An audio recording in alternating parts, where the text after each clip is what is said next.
Hello students, control and coordination में हम last topic पढ़ रहे हैं ह्यूमन एंडोक्राइन सिस्टम, यानी कि ह्यूमंस की बॉडी में एंडोक्राइन ग्लैंड्स का नेटवर्क जो हार्मोन्स को सिक्रीट करता है और ह्यूमन बॉडी में बहुत सारी फिजियोलॉजिकल एक्टिविटीज को कंट्रोल करता है। ठीक है, तो ह्यूमन एंडोक्राइन सिस्टम आपको हेडिंग लिखनी है और नोट्स यहीं से बनाने हैं, अलग से साइन नहीं करूंगा, इस टेबल में ही सारे नोट्स हैं। तो सबसे पहले हेडिंग डालें, उसके बाद लिखें डेफिनेशन पहले पॉइंट में। The system of human body which contains network of endocrine glands to secrete hormones is called endocrine system. पहला पॉइंट हो गया। सेकंड पॉइंट लिखें hormones are non-nutrient chemical messengers secreted in trace amounts and affect body physiology. Okay, next point. Human body have three types of glands named endocrine, bracket में लिख देना example pituitary bracket close, comma, exocrine EXO, exocrine bracket में लिख देना example sweat glands bracket close, and amphicrine AMPHICRINE, amphicrine glands bracket में लिख देना example pancreas. ठीक है, उसके बाद लिखें नेक्स्ट पॉइंट।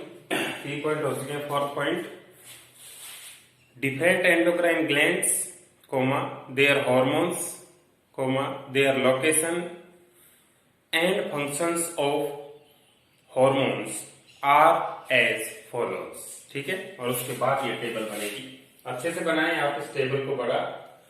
इसमें क्या क्या इंक्लूड करेंगे? Serial number, name of gland, location मतलब बॉडी में ये ग्लैंड कहां पर प्रेजेंट है, नेम ऑफ हार्मोन मतलब उससे कौन सा हार्मोन बनता है, और फंक्शन बॉडी में कौन सा फंक्शन ये कंट्रोल करता है ये हार्मोन। ठीक है, पहली ग्लैंड है पिट्यूटरी ग्लैंड। पिट्यूटरी ग्लैंड को हम मास्टर ग्लैंड भी बोलते हैं,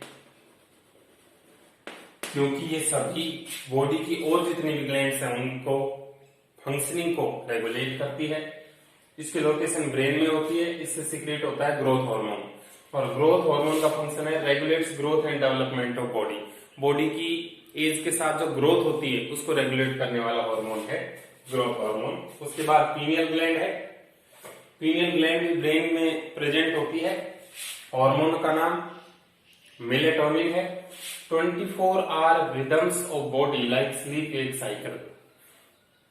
24 आवर्स में जो हम डेली एक्टिविटीज एक पर्टिकुलर टाइम पर करते हैं तो उसको टाइम को सेट करने का काम मेलेटोनिन हार्मोन करता है। जैसे स्लीप वेक साइकिल, सोना जगना, ये जो टाइमिंग फिक्स कर रखी है भूख लगने का, खाने का, ये सब इससे कंट्रोल होते हैं, इसलिए इसको बायोलॉजिकल क्लॉक भी बोलते हैं। ठीक है, उसके बाद थर्ड है थायराइड ग्लैंड। नेक रीजन में प्रेजेंट होती है अराउंड द ट्रैकिया। ट्रैकिया यानी कि विंड पाइप के अराउंड ऐसे घूमी हुई रहती है नेक रीजन में। इससे हार्मोन बनता है थायरोक्सिन। फंक्शन है regulates metabolism of proteins, fats and carbohydrates in body. Body में प्रोटीन, फैट और कार्बोहाइड्रेट की मेटाबॉलिज्म को कंट्रोल करती है। मेटाबॉलिज्म का मतलब नई प्रोटीन, फैट, कार्बोहाइड्रेट बनना और पुरानी को तोड़ना, ये सब चीजें अरेंजमेंट चलता रहता है थायरोक्सिन की हेल्प से, जिसको हम बेसल मेटाबॉलिक रेट बोलते हैं। किसी में थायरोक्सिन का लेवल नॉर्मल होगा तो उसकी BMR यानी कि बेसल मेटाबॉलिक रेट भी नॉर्मल होगी। ठीक है, इनका मेटाबॉलिज्म। उसके बाद है पैराथायरॉयड ग्लैंड, जो कि थायराइड के ऊपर ही प्रेजेंट होती है, छोटी छोटी ग्लैंड है। बनने वाला हार्मोन है पैराथोर्मोन, ब्रैकेट में लिखते हैं कैपिटल में PTH। इसका काम है increases calcium ions level in blood. Blood में कैल्शियम आयन लेवल को इंक्रीज करने वाला हार्मोन है parathormone. Thymus gland in chest region near heart, chest region में प्रेजेंट होती है, हार्ट के आसपास। थाइमोसिन हार्मोन रिलीज करती है।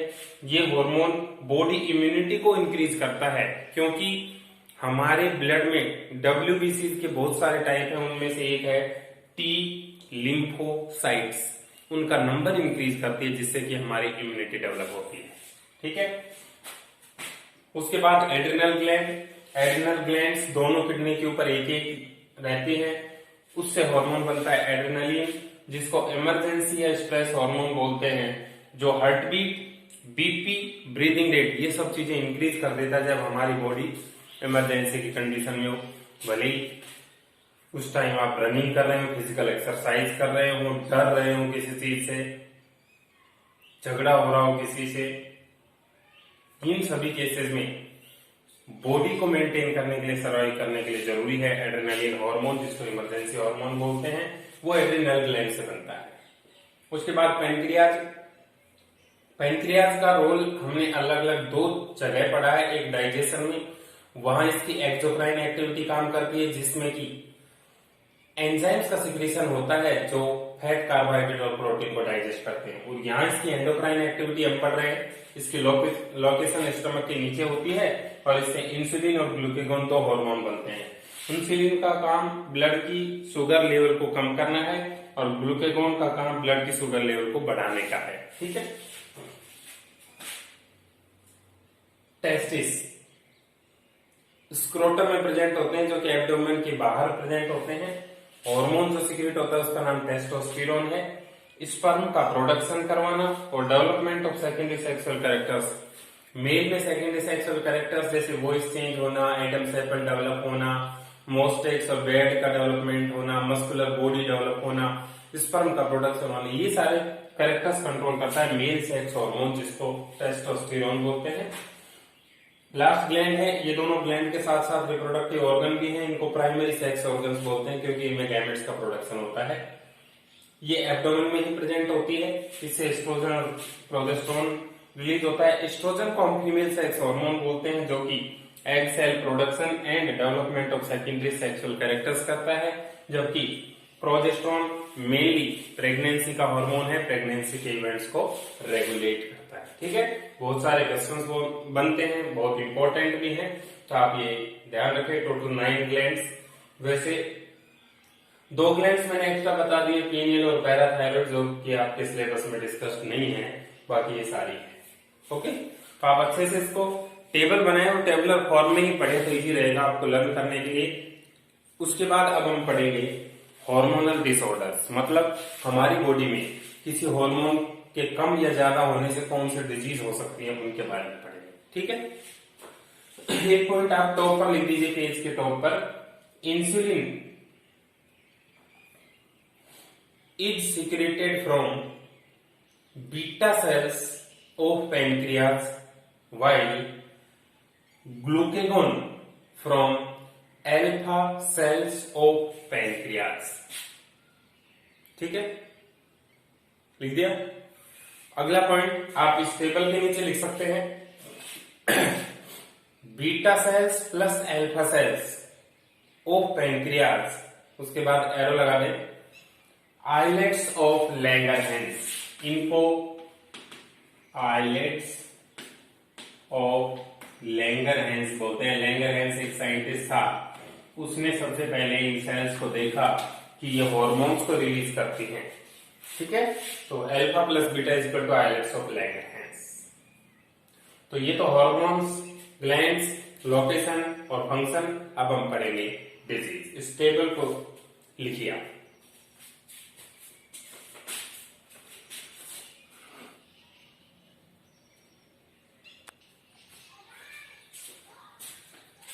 हार्मोनल डिसऑर्डर्स मतलब हार्मोन्स के कम या ज्यादा होने से बॉडी में होने वाले डिजीजेस। ठीक है,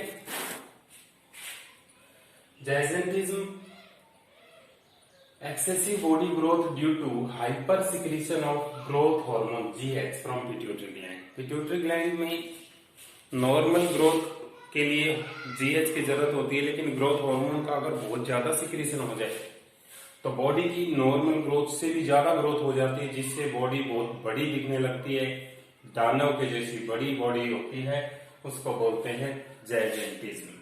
ठीक है, ड्वार्फिज्म, स्टंटेड का मतलब स्टॉप हो जाना या कम हो जाना। Stunted body growth due to hypo, hypo मतलब कम, secretion of GH from pituitary gland. Growth hormone normal level से कम बनेगा तो ड्वार्फिज्म, और ज्यादा बनेगा तो जैजेंटिज्म।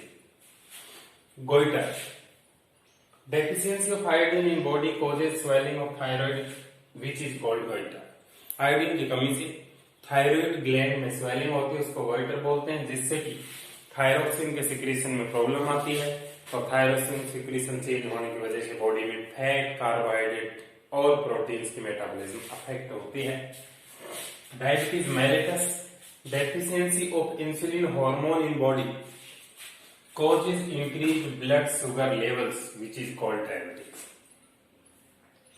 इंसुलिन हार्मोन का कम होना ब्लड में शुगर लेवल को इंक्रीज कर देता है, जिससे डायबिटीज डिजीज हो जाती है, शुगर लेवल का बढ़ जाता है। स्टेरिलिटी, इनएबिलिटी ऑफ टेस्टिस और ovaries to make gametes due to hormonal defects is called sterility. जब मेल में टेस्टोस्टेरोन का सिक्रीशन और फीमेल में एस्ट्रोजन का सिक्रीशन नॉर्मल से कम हो या बिल्कुल नहीं हो, तो स्पर्म और एग सेल का प्रोटेक्शन रुक सकता है, जिससे कि उनमें गैमेट नहीं बनेंगे और वो रिप्रोड्यूस नहीं कर पाएंगे। इस कंडीशन को स्टेरिलिटी बोलते हैं। ठीक है, उसके बाद अगली हेडिंग है feedback mechanism. Regulation of hormonal secretion occurs by this mechanism in which hormone secretion is decreased or stopped when not required in body। Body में हॉर्मोन्स का बहुत ही क्रूशियल रोल है, जो कि बॉडी फिजियोलॉजी को अफेक्ट करते हैं एडवर्सली, लेकिन हॉर्मोन्स का सिक्रीशन उनकी डिमांड के बेसिस पर होता है, एक्सेसिव सिक्रीशन को रोकने के लिए। ठीक है, एग्जाम्पल आप फ्लो चार्ट की फॉर्म में बना लो। इंक्रीज ब्लड शुगर मतलब ब्लड शुगर में इंक्रीज होना बॉडी में कैसे होगा, जब आप कार्बोहाइड्रेट रिच फूड ले लें, ग्लूकोन डी पी लें, तो ग्लूकोज डायरेक्ट जाके ब्लड में घुल जाता है और ब्लड में शुगर लेवल बढ़ जाता है। ठीक है, एरो लगा के अगला पॉइंट लिखें। एक्टिवेशन ऑफ बीटा सेल्स, जैसे ही ब्लड में शुगर लेवल बढ़ता है तो पैनक्रियाज की जो बीटा सेल्स होती हैं उनका एक्टिवेशन हो जाता है। सिक्रीशन ऑफ इंसुलिन, वो इंसुलिन का सिक्रीशन करती हैं, वो ब्लड के अंदर आ जाता है। ब्लड शुगर लोअर्स मतलब वो इंसुलिन आकर उस ब्लड में से शुगर के मॉलिक्यूल्स को आसपास की सेल्स को दे देता है, ताकि ब्लड में शुगर कम हो जाए। Blood sugar lowers, insulin secretion inhibits, और ब्लड शुगर कम होते ही फिर से सिग्नल पैनक्रियाज की बीटा सेल्स को मिलता है कि अब इंसुलिन का सिक्रीशन कम कर दिया जाए। इसका मतलब जब हार्मोन की रिक्वायरमेंट हो तो बढ़ाया जा सकता है, और नहीं हो तो उसके सिक्रीशन को घटाया जा सकता है या बंद भी किया जा सकता है। इस मैकेनिज्म को फीडबैक मैकेनिज्म बोलते हैं। ठीक है, इंसुलिन एक एग्जांपल के तौर पे बताया है। सभी हार्मोन्स में फीडबैक मैकेनिज्म इसी तरह की होती है, जिसमें जब रिक्वायरमेंट होगी तो बढ़ेगा और जब रिक्वायरमेंट नहीं होगी तो उसका सिक्रीशन कम हो जाएगा, बंद भी हो जाएगा।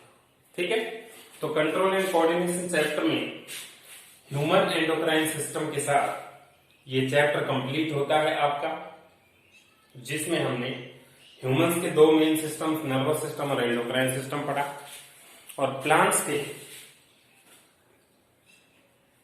प्लांट मूवमेंट और प्लांट हार्मोन्स पढ़े।